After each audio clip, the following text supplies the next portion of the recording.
Excuse me, sir. I have a few questions for you. Another journalist? I didn't answer the first one, so piss off! I'm not a journalist, I'm a doctor. A doctor, you say? It's quite a rare breed in this part of town. Really? But still, here I am. Dr. Jonathan Reed, at your service. I'm Joe Peterson to some, but Colossus Joe to most. And I don't remember asking for your service, sir.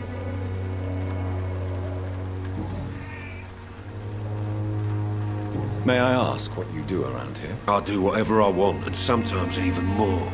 Now sod off.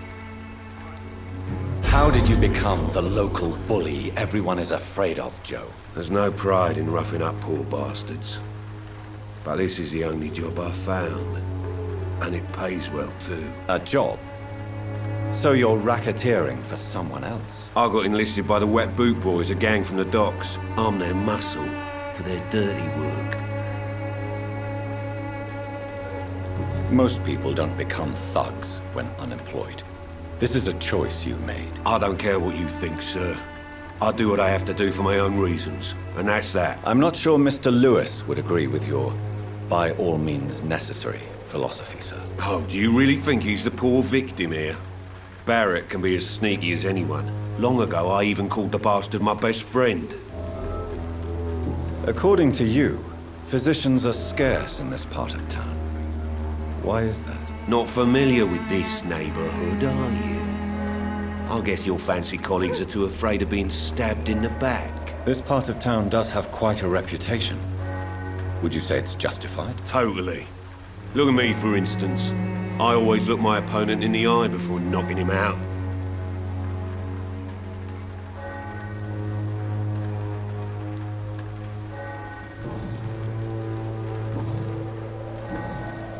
Have you heard of a nurse named Dorothy Crane?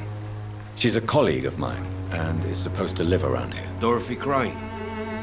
Yeah, I know her. One of the few good souls who dare to help the sick around here. Could you please tell me more about her? She's a nice girl. Tries to help the migrants. I offered to give her a hand, but she said my reputation would attract too much attention.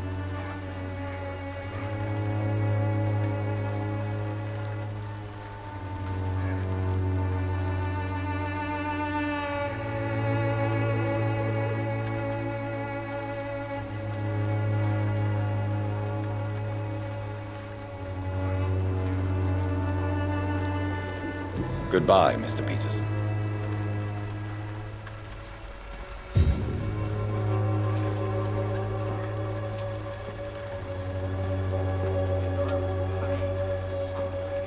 Joe, please, I don't have your money. Come on, Barrett, you know the game. You pay for peace of mind. Excuse me, sir. Are you familiar with this part of town? Name's Clayton Darby, reporter. Sorry, I'm new to Whitechapel. But perhaps you could help me since you're a journalist. My name is Jonathan Reed. Dr. Reed, the famous surgeon. I'll gladly help if I'm able, sir.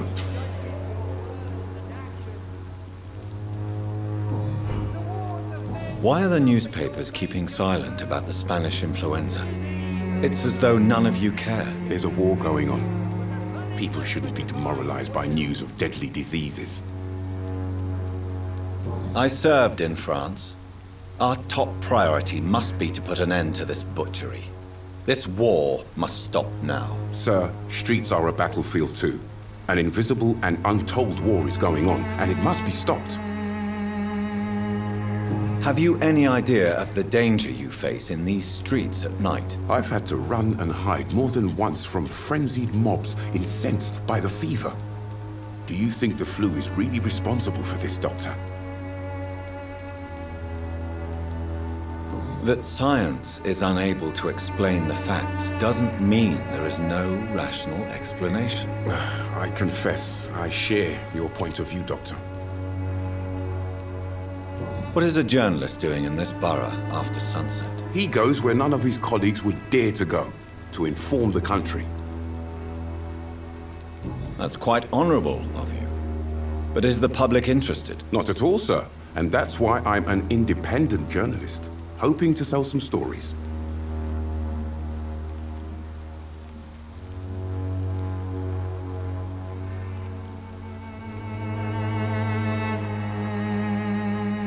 So you risk your life to reveal the truth.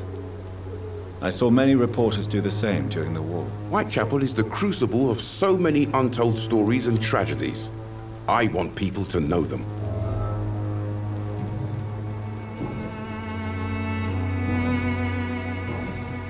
I heard you're investigating an underground medical dispensary in Whitechapel. What do you know about it? Not much, I'm afraid. They are wary of strangers, and I'm not really an acquaintance of theirs. Why do you care? I'm afraid one of the nurses from the Pembroke Hospital may be involved with unsavory activities. Ah, could it be Dorothy Crane? Without a doubt, you are a damn fine journalist, Mr. Darby. What do you know of her accomplice, a man named Darius? I don't know much about the man. He's very cautious. Never goes out. Doesn't seem to have any friends or family. He never goes out? No. A few days ago, he unexpectedly did. I followed him, but it was just a ruse to keep me away from his house. Really? How do you know? He went to the nearest mailbox, but just before posting his letter, he ripped it up and threw it away. He has no relatives at all? No. Except for that strange man, a poet named Richard Nethercott, who sometimes comes by.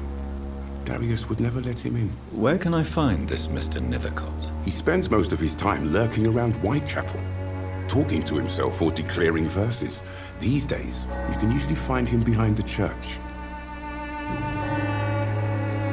Goodbye, Mr. Darby. Forgive my interruption. Do not apologize, my son. Father Tobias Whitaker is always happy to teach mortals about the incoming Armageddon. I am Dr. Jonathan Reed, and I just have a few questions. A scientist? You are much more lost than I thought, my son.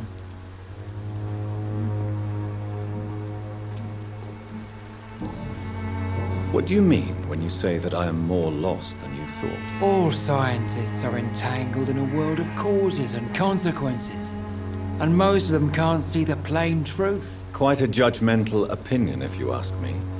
But what do I know? Blinded by science as I am. But you are seeking answers, aren't you? Answers about the Armageddon about to strike the city.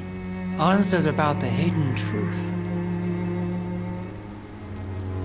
Well, I suppose I can spare a few minutes listening to your so-called truth. As a doctor, you must be aware of the decimating epidemic. But let me tell you that this so-called Spanish flu is just the beginning of the end. What do you mean? The beast is finally revealing itself, corrupting the flesh and the heart of men. With my own eyes I have seen them, those minions from the abyss.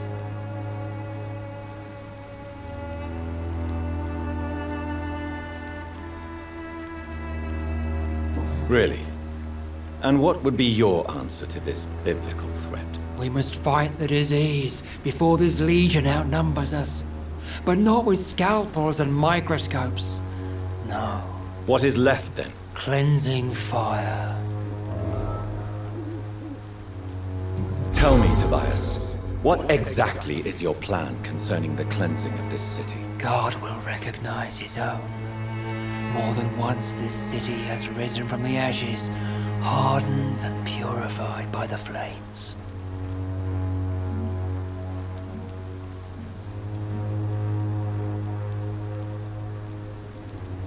Purification by fire has proved useful, but where do you stop? Burn the clothes? The buildings? The corpses? Worse? Your lack of faith is predictable. But my task is to convince rational minds like yours to see the light. This is God's will. You're mad and dangerous. You're nothing but a soulless butcher. A small-time Torquemada. The Savonarola of Whitechapel. My son, if you think salvation is a free gift, go listen to the lies of that pompous fool, Joseph. Joseph, a fool? Vicar Larrabee of St. Mary's Church. While he continues preaching his fraudulent redemption, more and more people die in the streets.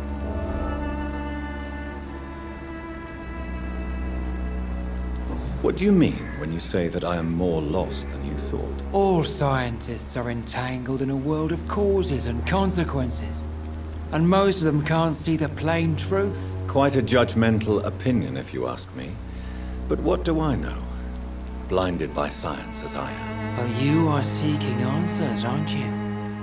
Answers about the Armageddon about to strike the city. Answers about the hidden truth. I am. Do you know Nurse Dorothy Crane from the Pembroke Hospital? I'd like to know more about her. I don't like the liberal ideas of nurses, but I especially abhor that Nurse Crane you mentioned.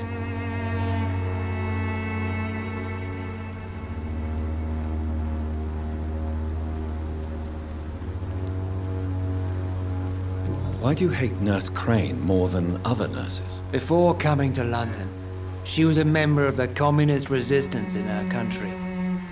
That's what happens when you let a woman get involved in politics. So you're not exactly a fan of Florence Nightingale's work. But nurses are essential for modern healthcare. Nuns should be the only women allowed to take care of male patients. It's obvious only they have the necessary moral fiber. Don't you fear getting sick yourself? I've been touched by God's grace.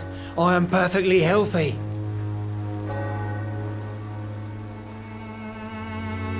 I have had enough for tonight.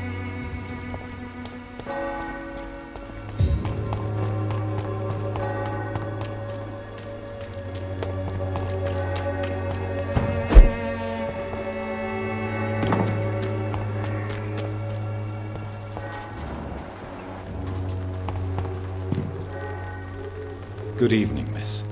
I'm Dr. Reed. I'd like to ask you a few questions.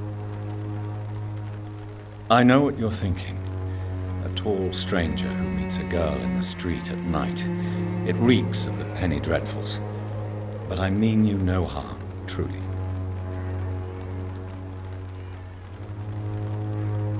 I know you understand what I'm saying. Your silence has nothing to do with you being mute, does it? Very well.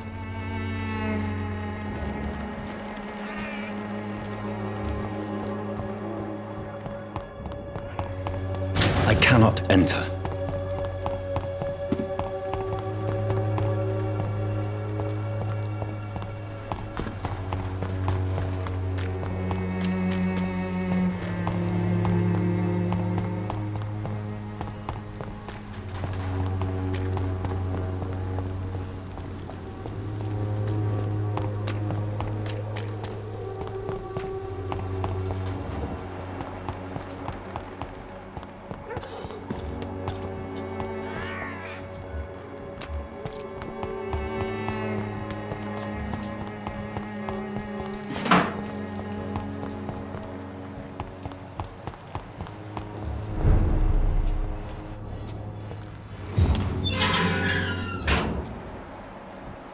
Leech spotted!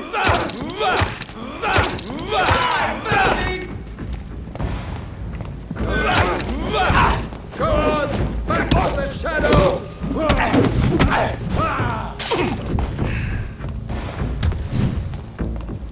The power of...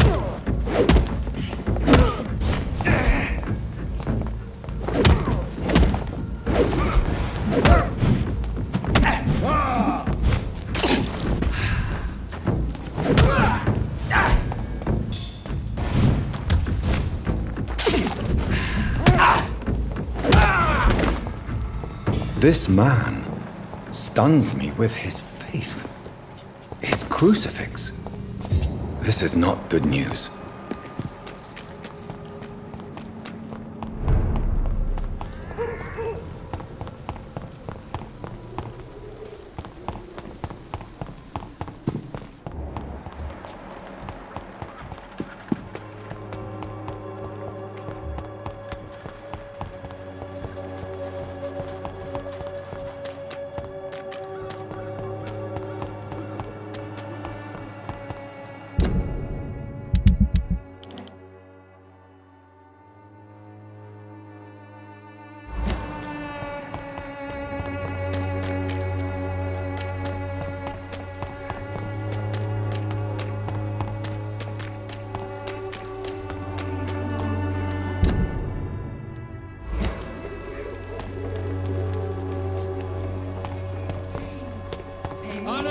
see the true horror around you.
Good evening, sir.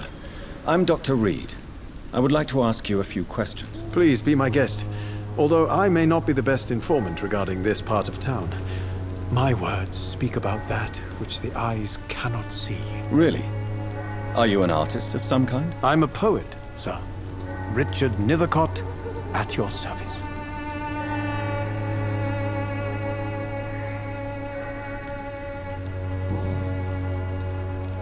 May I ask what you're doing at this hour of night, sir? Do you live here? Not at all. I'm just enjoying the pleasure of a quiet walk. Though night talks are always preferable, if you ask me. Especially with strangers. If you say so. But as a physician in a time of epidemic, I must caution you to avoid unnecessary exposure, sir. Thank you, Doctor. But we both know the seeker of truth has to go boldly where the weak dare not. But are you not afraid of the epidemic? Oh, why should I? I see some equity in the Spanish flu. No flesh should be saved, say the scriptures. Good or evil, rich or poor, all are equal in the eyes of the flu. What are your thoughts on the terrible situation in this city? Terrible, you say? No. Of course, the death of so many innocents is a tragedy. But the scourge has not been all bad for the city. Oh, no, sir. What are you talking about? Do you remember London before the flu? Noisy, cacophonic, quiet nowhere to be found. And now, listen to this oddly peaceful silence. Yes. The enjoyable silence of the grave. You have a unique perspective on the situation, I must admit. Most people fail to understand my perspective. I don't blame them. But how could I call myself a poet if I veiled my feelings? Are you aware that your life could be in danger in this part of town? But this is where I must be to feel the real beat of the city. I had to come, see it for myself, alone. If some misfortune came upon you, who would be here to help you? Well, you for a start, my dear doctor. I understand your need for solitude, but it's not safe around here. I don't care. I don't have many friends, Doctor, and my family despises me.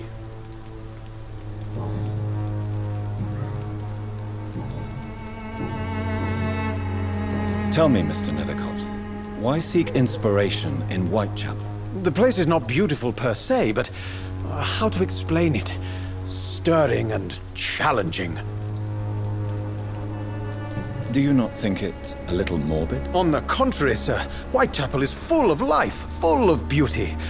Just like my dear muse, the wonderful Camellia. What can you tell me about